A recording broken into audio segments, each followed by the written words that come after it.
This is Units 11, Section 7, Notes, Fundamental Trig Identities, Part 2. Okay, so there's not anything to write down that's new. You've already used or learned all of the trig identities that we will need today.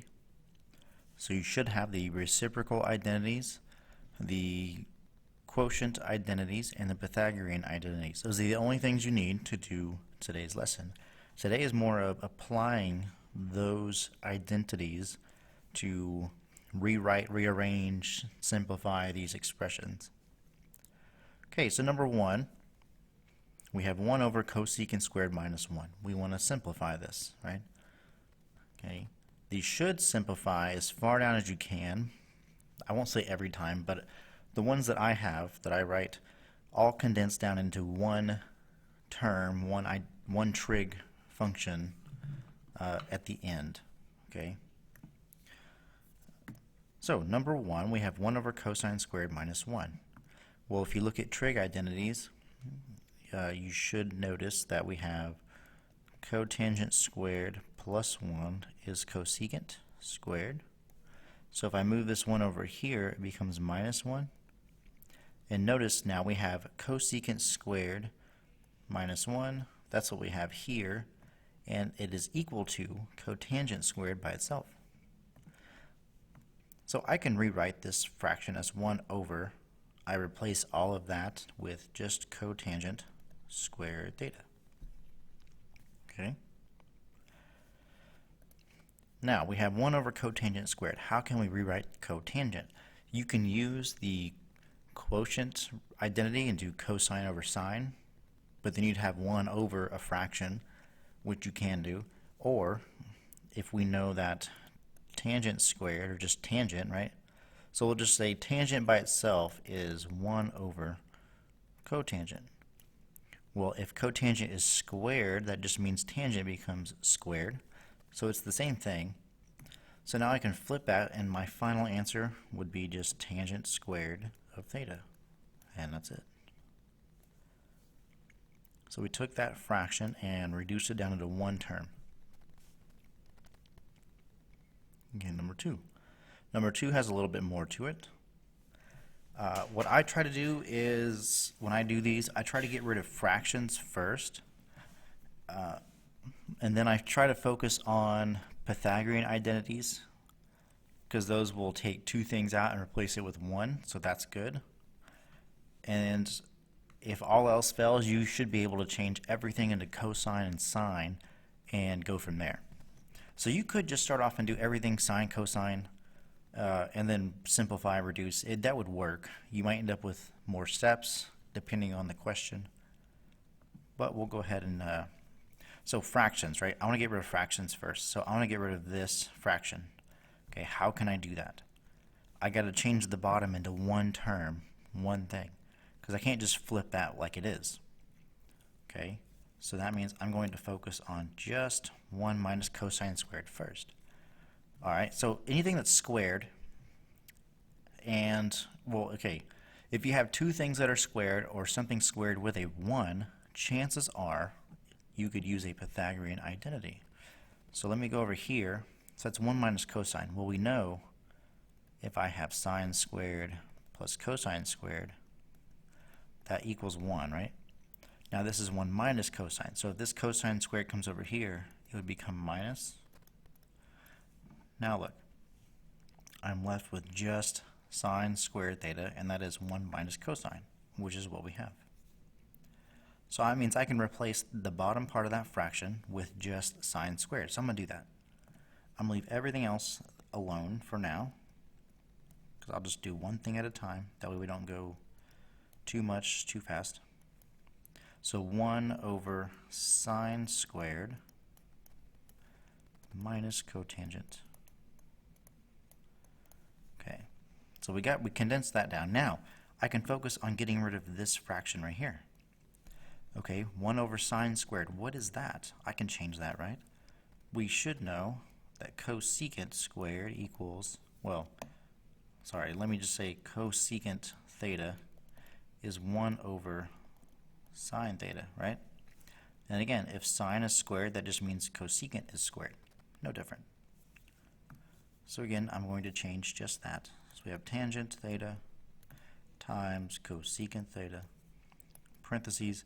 So 1 over sine squared flips into cosecant squared, theta minus cotangent squared theta. Alright.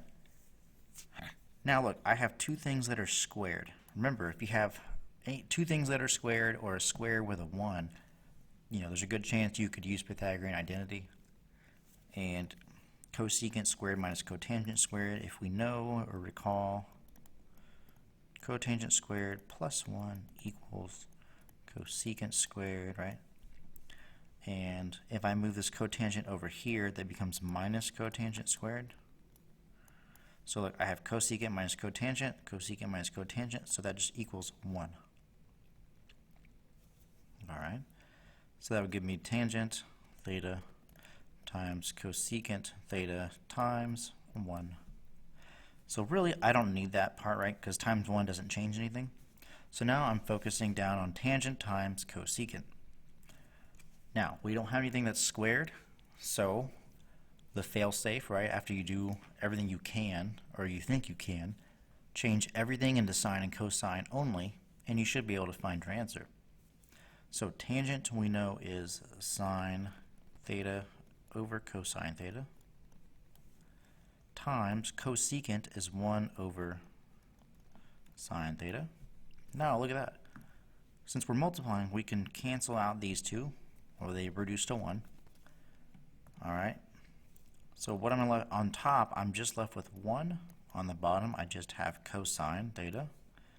And cosine, or 1 over cosine theta, changes to secant theta, and that would be our final answer. So look at that. That whole giant thing at the beginning ended up just being secant theta. If only we had started with that in the beginning, right? Saved all this work. But that's okay. So that's the process that I go through. Look for squares, 2 squares or a square and a 1, and see if you can get rid of those with Pythagorean identities. And then from there, if anything else fails or you can't figure it out, change everything to sine cosine, and you'll be able to get your answer that way. Okay, so that was simplifying. We don't know what it is supposed to equal, right? But if we go down here, now we have to prove. Now I tell you cosecant theta equals that whole side on the right, and then I tell you sine theta equals the whole side on the right. I got to prove that it's true. So at least here you kind of know where you're supposed to end up. You just have to get there. Okay? So look at number 3. Again, first thing I try to get rid of if I can, fractions. I don't have parentheses to worry about here, which is great. I'm going to get rid of this fraction. Okay, so 1 over tangent is cotangent squared, and then plus sine squared plus cosine squared. Alright, now I have 3 things that are squared. Let's see if do any of those two show up in the same Pythagorean identity. Yes, they do. Sine squared plus cosine squared, right? So cotangent squared plus sine squared plus cosine squared just equals 1. And now look, I have cotangent squared, not that one. Cotangent squared plus 1 is also an identity by itself, and that equals cosecant squared theta, which is what we're supposed to get. And that's all we're doing on 3 and 4. We're just proving that it's true. So you just have to show the steps on the right side to get to the left. It's not always right to left. It could be left to right. It just depends. I would definitely start with a more complicated side to get to the simpler side. That's usually how it works. It's definitely more difficult to go the other way. Alright, last one, number 4. I want all this to equal sine theta by itself. Okay, so I have 2 things that are squared, right? I have tangent squared, I have cosine squared, but notice they're being multiplied, not added or subtracted. And there's no 1, so I can't use Pythagorean identities. Because in order to use Pythagorean identities, you have to have a plus or minus something. I don't have that here. Because I'm multiplying straight across on everything, again, your fail-safe, change everything to sine cosine, reduce or cancel out whatever you can, and see what's left. So we're going to do that. Tangent squared becomes sine squared over cosine squared times cosecant becomes 1 over sine, and then cosine becomes, oops, it's probably too much of an arrow. Cosine, oh, it's just cosine. We don't need to change that one at all, okay? But if you want to make it a fraction, you can just say over 1. That way they at least they all look similar, right? Okay, what can we reduce or cancel out? Cosine squared, cosine squared. That was easy. Notice how the signs are different, though.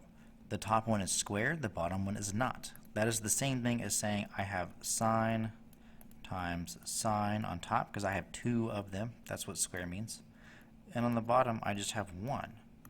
So if I do that, 1 on the bottom goes away, 1 on top goes away.